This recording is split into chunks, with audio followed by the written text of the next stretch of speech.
ఈ శ్లోకం నోటికి రావాలి, తప్పులు లేకుండా చదవాలి. ఇందులో ఒక గమ్మత్తుంది ఆ శ్లోకంలో. ఆ శ్లోకంలో అక్షరాలు మారాయా వ్యతిరిక్త అర్థాలు వస్తాయి.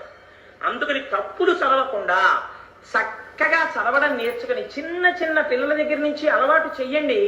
స్నానం చెయ్యగానే ఒక్కసారి అమ్మవారి దగ్గరికి వెళ్ళి ఆ కట్టుకున్న తువ్వాలతోట అందులో బాలవ భక్తికి అమ్మవారు పొంగిపోతుంది.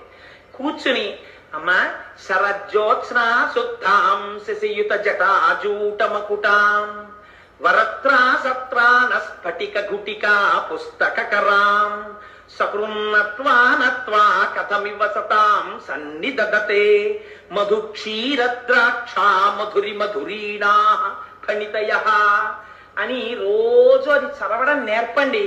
మీరు 1,00,00,000 రూపాయలు ఇచ్చినప్పుడు మీ మనవణ్ణి రక్షించుకున్న కన్నా ఈ ఒక్క శ్లోకాన్ని మీ మనవడికి మీరు నేర్పారా